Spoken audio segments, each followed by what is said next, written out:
احمد صلی اللہ رسول الکریم اعوذ باللہ من الشیطان الرجیم بسم اللہ الرحمن الرحیم۔ آج کی نشست کا موضوع ہے ہیکل سلیمانی اور تخت داؤدی۔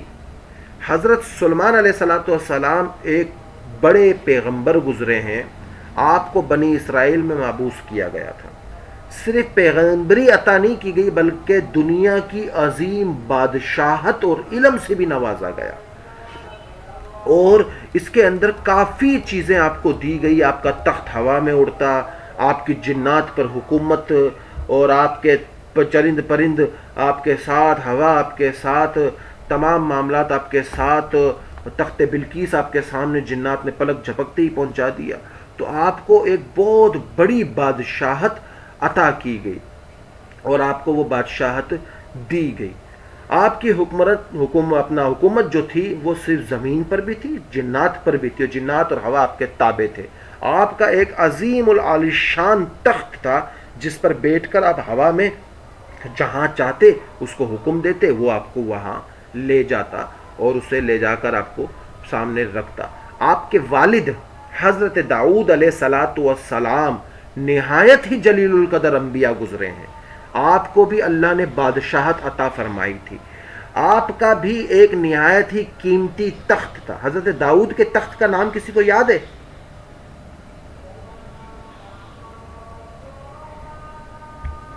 میرے خیال سے اللہ کبھی پیشی معاف فرمائے، طاؤس نام تو نہیں تھا جسے تخت داؤدی کہا گیا؟ اچھا، تخت داؤدی، اچھا یہ سوال، اس پہ میری بھی تھوڑی آج میں نے 2 علماؤں سے بات کی تو میرے کو اس پہ وہ کنفرم نہیں ملا۔ میں نے کہیں ایک جگہ پہ پڑھا تھا کہ حضرت داؤد علیہ السلام کی جو بیوی تھی وہ کس کی بیٹی تھی؟ کسی کے ذہن میں یہ سوال ہے؟ کس کی؟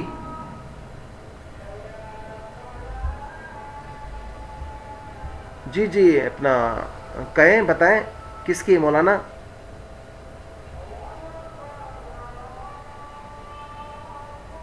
چلیں پھر مولانا شاید بزی ہوں گے، بعد میں بھی اس پہ دیکھتے ہیں۔ میں نے مولانا ہارون معاویہ صاحب، مولانا امداد اللہ مفتی انور صاحب سے بھی بات کی ہے، تو تاریخ قرطبی دیکھنی پڑے گی، اس میں کوئی اشارہ تھوڑا سا ملتا ہے طالوت کی طرف کا، وہ پھر بعد میں اس پہ دیکھیں گے۔ اچھا، تخت داؤدی، میں نے کل شاید ایک فوٹو بھی آپ لوگوں کو دکھائی تھی تخت داؤدی کے حوالے سے، کہ ایک ملکہ جو اس تخت پر بیٹھی ہوئی تھی، جو 1953 کے اندر ملکہ برطانیہ کوئین، جس کی اس تخت پر تاج پوشی گئی، یہ وہی تخت تھا جس پر داؤد علیہ السلام کی تاج پوشی ہوئی، پھر ان کے بعد ان کے بیٹے کی، اور یہ وہ مقدس پتھر تھا جس پر بٹھا کر داؤد کی تاج پوشی کی گئی۔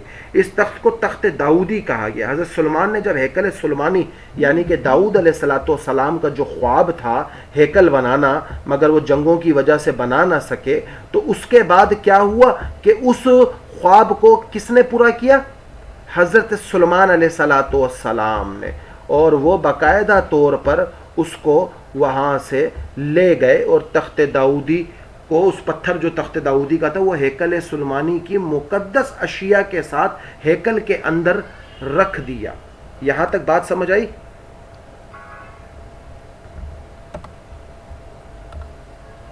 یہاں تک بات سمجھ آئی؟ ٹھیک ہے جی، چلیں جی اب آگے چلتے ہیں۔ تو وہ مقدس پتھر اس وقت کہاں ہے؟ تخت داؤدی والا، کہ اب اس پتھر کے بارے میں پتہ چلے گا۔ جب سن 70 عیسوی میں رومیوں نے فلسطین پر حملہ کیا، اچھا رومیوں میں کس نے حملہ کیا تھا فلسطین پر؟ ہیکل سلیمانی پر۔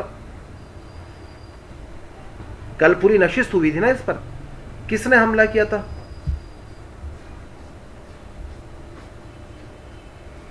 ٹائٹس نے جب حملہ کیا اور ہیکل سلیمانی کو مسمار کر دیا، تو لاکھوں یہودی کے قتل عام کے ساتھ ساتھ ہیکل سلیمانی کو بھی گرا کر تباہ کر دیا ٹائٹس نے۔ یہی پتھر بھی ساتھ لے گیا، وہ اپنے روم لے گیا اس پتھر کو۔ اچھا، تابوت سکینہ کے بارے میں ہے کہ وہ بخت نصر کے دور میں کہیں گم ہو گیا، بعد میں وہ آیا پھر گم ہو گیا، اس کے بعد ٹائٹس کے دور سے پہلے کہیں گم ہو گیا، مگر جو پتھر تھا وہ ہیکل سلیمانی میں یہودیوں نے رکھا ہوا تھا۔ تو اس پتھر کو ٹائٹس اپنے ساتھ روم لے گیا، روم کے بعد وہ پتھر آئرلینڈ گیا، پھر وہ آئرش گیا، اسکاٹ لینڈ گیا، آئرش گیا اور سویڈش گیا، اور سویڈش کے بادشاہ سے مقدس پتھر پر بیٹھ کر تاج پوشی کی رسم ادا کی، سویڈش کے بادشاہ نے اس پر۔ اسکاٹ لینڈ سے یہ پتھر انگلینڈ لایا گیا، پھر برطانیہ بادشاہت اس تخت پر داؤدی تاج پوشی کی رسم ادا کیا کرتے، یعنی کہ ان کے نظریے میں وہی تھا، کیونکہ یہودیوں کے لیے بھی حضرت داؤد علیہ السلام بڑے معتبر ہیں، بڑے جلیل القدر انبیاؤں میں سے ہیں۔ یہودی اگر کسی کو نہیں مانتے ہیں تو وہ پھر حضرت عیسیٰ کو نہیں مانتے ہیں، آپ علیہ السلام کو نہیں مانتے ہیں۔ باقی بنی اسرائیل میں ان کے لیے سب سے معتبر جو گزرے ہیں وہ ان کے لیے دیکھا جائے تو حضرت ابراہیم ہیں، حضرت اسحاق ہیں، حضرت یعقوب ہیں، اور جیسے میں نے اس دن شاید ذکر بھی کیا تھا اس کا کہ بنی اسرائیل کے سب سے مشہور انبیاء جن کی یہودی بڑی عزت بھی کرتے ہیں، کون کون تھے وہ یاد ہے؟ کسی کے ذہن میں ہے؟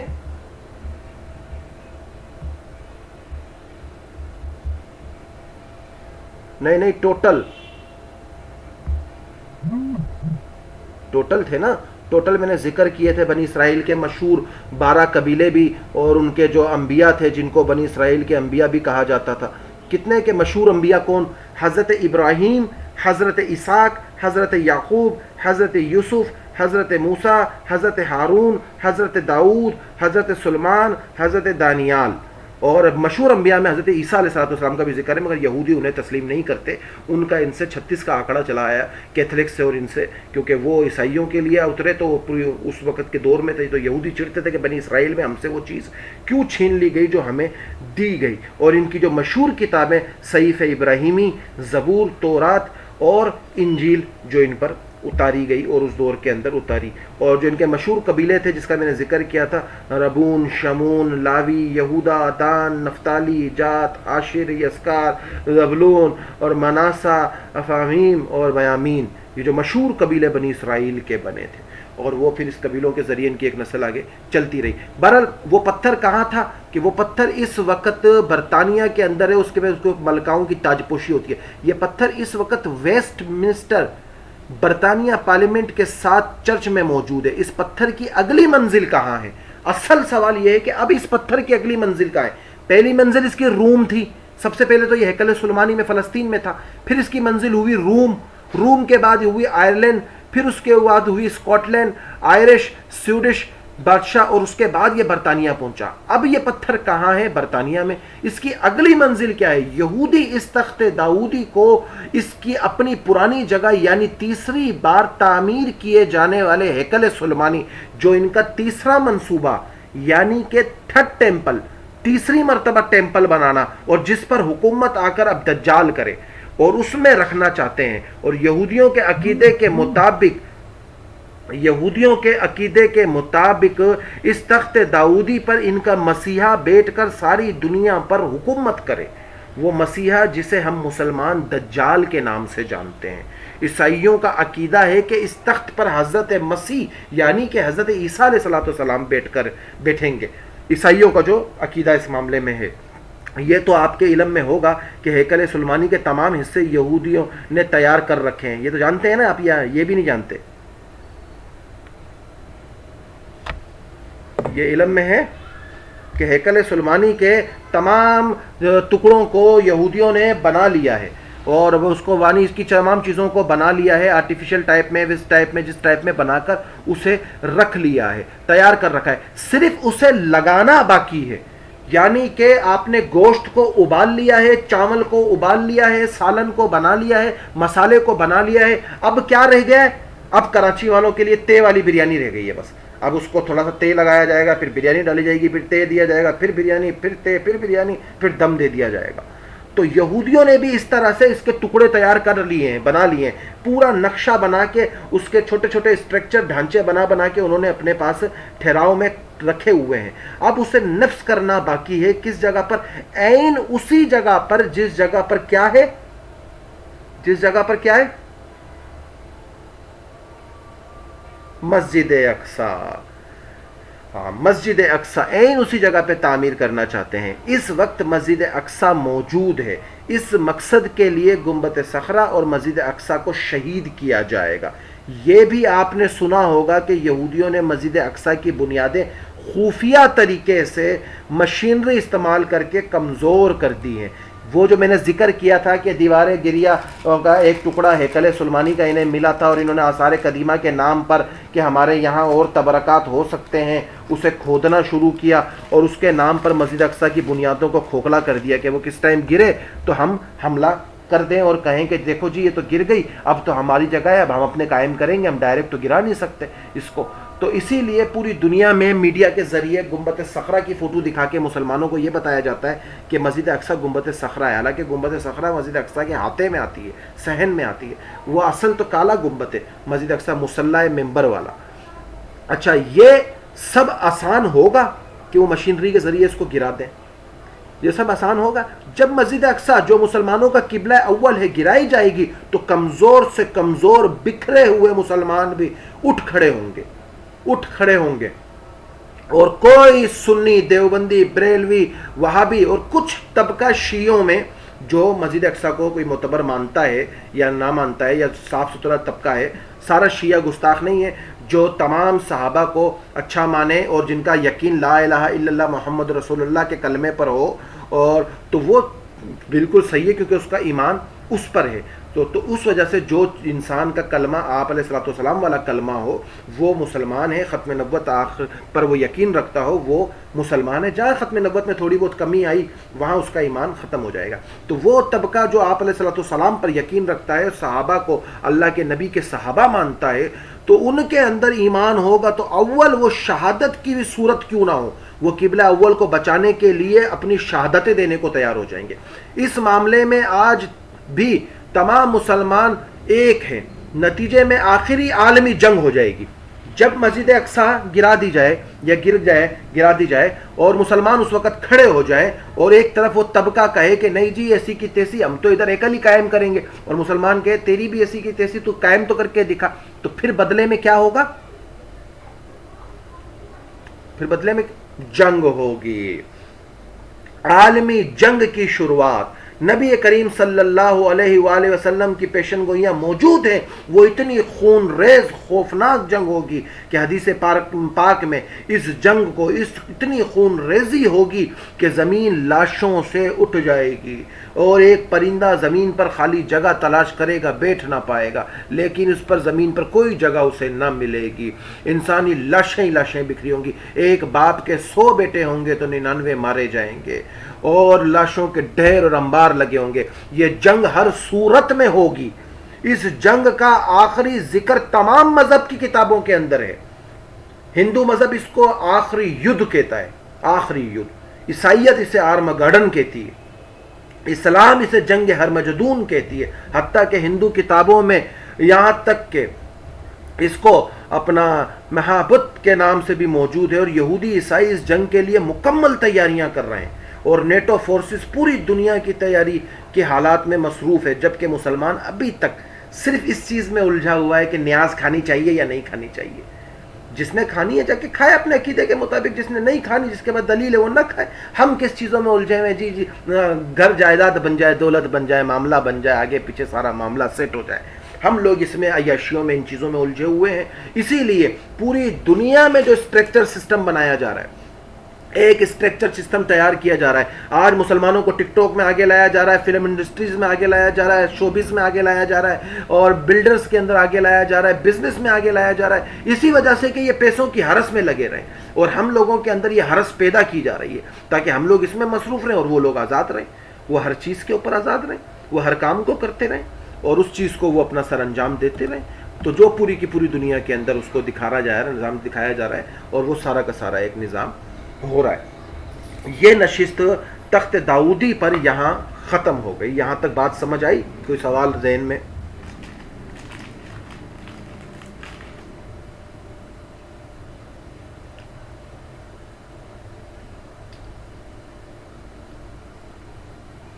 کون سی کیا چیز؟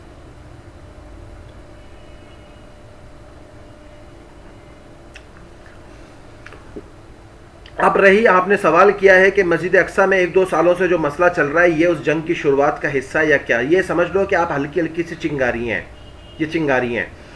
2020 میں آپ کو یاد ہوگا 2020 میں رمضان کے تیسرے جمعے کو یہودیوں کی ایک میٹنگ تھی میرون شہر کے اندر. میرے کو یاد دلانا, میں اس پہ آرٹیکل بھیج دوں گا آپ لوگوں کو. میں نے اس پہ 2020 میں کام کیا تھا, اپلوڈ کیا ہوا ہے میں نے. تو میرون کے اندر یہودیوں کی میٹنگ تھی, تو اس کو یہودیوں کے کچھ لوگوں نے آ کے کہا, عیسائیوں نے, انہوں نے WHO نے, کہ بھائی کرونا وائرس پھیلا ہوا ہے, آپ یہ میٹنگ کینسل کر دو. تو انہوں نے کہا ہم نہیں مانتے کرونا کو, جاؤ یہاں سے, ہم تو میٹنگ کریں گے. تو 1 لاکھ یہودی میرون شہر میں اکٹھے ہوئے, یہ اپنی یہ فیسٹیول منانے کے چکر میں, عبادت کے چکر میں, جو بھی چکر تھا ان کا. بہرحال یہ اکٹھے ہوئے. اکٹھے ہونے کے بعد وہاں بھگدڑ مچ گئی. تو اس میں 40 یہودی مارے گئے. آپ کو یہ علم ہوگا 2020 کے رمضان کے تیسرے جمعے کو 40 یہودی مارے گئے بھگدڑ کے اندر. تو کئی دنیا میں لوگ تھے مسلمان, وہ خوش ہو رہے, دیکھو جی دنیا کو رلانے والے آج خود رو رہے ہیں. سب لوگ بول رہے تھے پوری دنیا میں قتل و غارت کراتے. یہودیوں کو یہ بات بڑی ناگوار گزری کہ ہمارے مرنے پہ یہ خوش ہو رہے ہیں, ان کو ضد. اب پھر الوداع جمعہ جب آیا, مسلمان جمعے کی نماز ادا کر رہے تھے, تو فلسطینیوں پر اسرائیلیوں نے مسجد اقصیٰ میں گھس کر حملہ کر دیا, اور حملہ ہو گیا اور جنگ کی شروعات ہو گئی. اور اس وقت حماس بیچ میں کود گیا, حماس تنظیم کود گئی. حماس نے 1600 راکٹ داغ دیے. کس پر؟ اسرائیل کے اوپر. اسرائیل کا آئرن ڈوم سسٹم جو ہوا میں راکٹ کو اڑا دیتا ہے, لاکھوں روپے جس کی گولیوں کا خرچہ ہے, اس کے ذریعے راکٹ تو تباہ کر دیے. کچھ راکٹ پھر بھی زمین پہ گرے, اور اسرائیل کا تیل آئل فیکٹری بھی تباہ ہو گئی, اور بہت کچھ نقصان ان کا ہوا. اور حماس نے 1700 میزائل داغ دیے تھے اس کے اوپر, حماس تنظیم نے. وہ جنگ وہاں سے شروع ہوئی. پھر 2022 کے اندر اپنا 15 اپریل سے 26 اپریل تک یہودیوں کا ایک عید ہے, عید فصح. یہودی سے خمیری عید کہتے ہیں.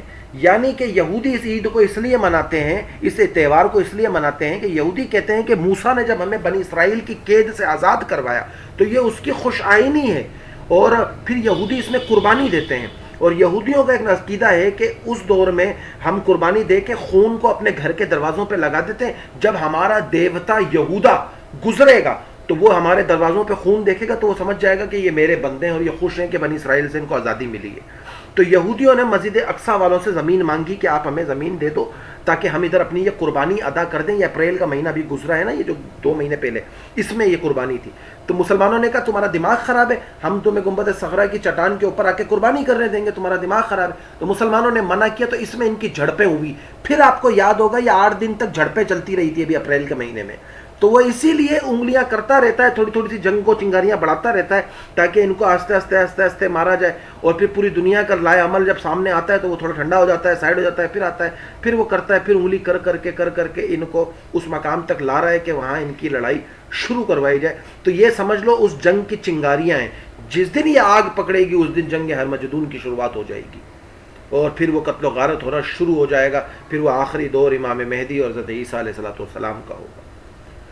اور کوئی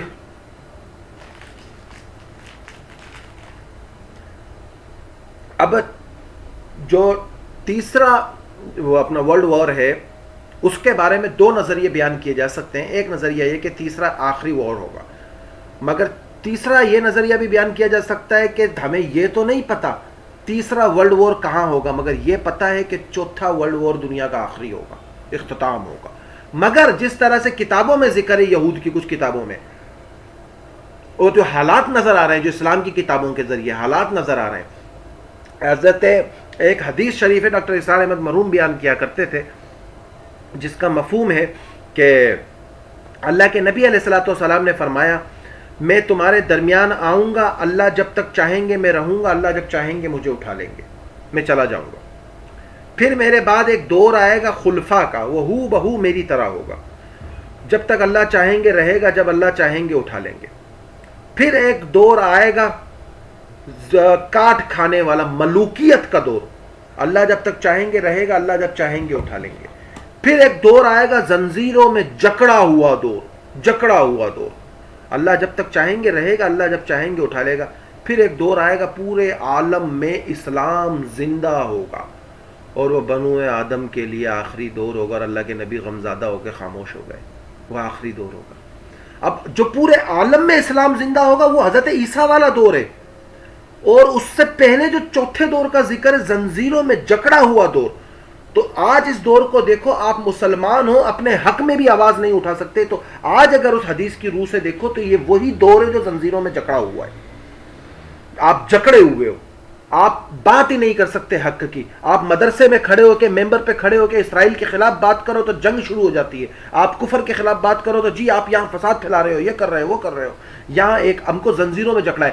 تو میری اسٹڈی اور میری تحقیق کے مطابق یہ جو حدیث کا ذکر آیا جس میں 4 دور کا ذکر ہے، یہ چوتھا دور ہے زنجیروں میں جکڑا ہوا. 5واں دور ہے جو حضرت امام مہدی والا دور ہے، حضرت عیسیٰ والا دور ہے، جب پورے عالم میں اسلام زندہ ہوگا. تو یہ چوتھا دور ہے. اب جو جنگ ہے وہ آخری ہی ہوگی. تو حدیث کی روح سے تو وہ آخری ہی جنگ ہونی ہے. اس کی شروعات آستے آستے آستے آستے آستے آستے آستے آستے آستے آستے آستے ہوتی رہے گی. اب اس کے آستے آستے کی مثال کیا ہے؟ آپ نے زمین کو کودا، اس کو سجا، اس میں بیج ڈالا، وہ بیج تھوڑا سا بڑا ہوا، پودا بنا، اس پہ اسپرے کیا، اس کی حفاظت کی، پودا بڑا ہوا، موسم آیا، اس میں پھل لگا، پھل توڑا، وہ کھایا. کھانا آخری دور ہے، پھل لگنے تک سے شروعات ہو چکی ہے. تو اسی طرح سے یہ چھوٹی چھوٹی چنگاریاں ہیں جنگ کی شروعات کی. باقی آخری دور وہی جنگ کا آخری دور ہوگا. تو اب یہ تخت داؤدی پر یہاں نشست ختم ہو گئی. اب رہ گیا ہیکل سلیمانی، تابوت سکینہ. سوچا تھا آج بیان کر دوں گا، پر ماشاءاللہ سے یہ ایمن حنیف کے سوال بہت زیادہ ہوتے ہیں، تو تابوت سکینہ بیان نہیں ہوا. وہ پھر زندگی رہی تو اللہ نے چاہا تو کل تابوت سکینہ کی آخری نشست کر دیں گے. پھر اس کے بعد دور دجالیت کا دور شروع ہوگا. اس میں اس کے بچاؤ کے طریقے، یہ تمام. میرے سے کل کسی ایک ممبر نے سوال کیا، سر اس سے تو بہت سارے لوگ ڈریں گے بھی، آپ ان کے ساتھ بچاؤ کے طریقے بتاؤ. میں نے کہا پہلے ان کو ڈرنے دو، پہلے ان کے اندر وہ خوف پیدا ہونے دو کہ جس کو ہم اتنا چھوٹا سا فتنہ سمجھتے ہیں وہ کتنی بڑی سازش ہے، وہ کتنی بڑی سازش ہے، وہ ہر دور میں ہمیں مٹانے پہ تلا ہوا ہے. پہلے ہم کو ڈر پیدا ہونے دو. جب ڈر پیدا ہوگا تو پھر ہمارا رجوع اللہ کی طرف ہوگا. اے اللہ تیرے سوا تو ہمیں کوئی نظر ہی نہیں آتا. تبھی اقبال نے کہا تھا کہ کون کہتا ہے خدا نظر نہیں آتا، وہی نظر آتا ہے جب کوئی نظر نہیں آتا. تو پھر یہ جو دور ہونے والا ہے، یہ ڈر جو ہمارے اندر پیدا ہوگا کہ یار انہوں نے تو پوری دنیا میں یہ غزات پھیلا رکھا ہے، ہمارا بچنے کا طریقہ کیا ہے؟ تو پھر بچنے کی ایک ہی ذات نظر آئے گی، نبی علیہ الصلوۃ والسلام کی تعلیمات اور اللہ سبحانہ و تعالیٰ پہ توکل. پھر اس میں ہم کو پتہ چلے گا کہ سورہ کہف کے کیا فائدے ہیں، کیوں نبی علیہ الصلوۃ والسلام نے کر فرمایا، کیوں اس کو ہم کو پڑھنے کی تائید کی گئی، کیوں ہمیں ان سے بچنے کے طریقے بتائے گئے. تو پھر ہمیں سمجھ میں آئے گا کہ ہر مومن اپنی نفس کا دفاع خود کرے. نفس کے اندر کیا کیا چیزیں آتی ہیں، آنکھ، ناک، منہ، کان، خواہشات، اپنی گندی سوچ، اپنی چیزیں، دنیا کی حرص، دنیا کی بیزاریت، ان سب سے اپنے آپ کو کاٹے. ان سب کو ضرورت کی زندگی کے مطابق رکھے. کمانا ہے ٹھیک ہے، ضرورت کی زندگی کے مطابق، گھر بنانا ہے ضرورت زندگی کے مطابق، اس میں اپنی ساری جان نہیں دھکیل دے. تو پھر اس کی آگے نشست جو شروع ہوگی دجالیت پر، تو اس میں ان تمام چیزوں کا پھر آگے ذکر آتا رہے گا. اب کسی کا کوئی سوال ہے تو سوال پوچھ سکتے ہیں. یہ نشست یہاں پوری ہو گئی تابوت سکینہ پہ. انشاءاللہ زندگی رہی تو کل نشست ہوگی.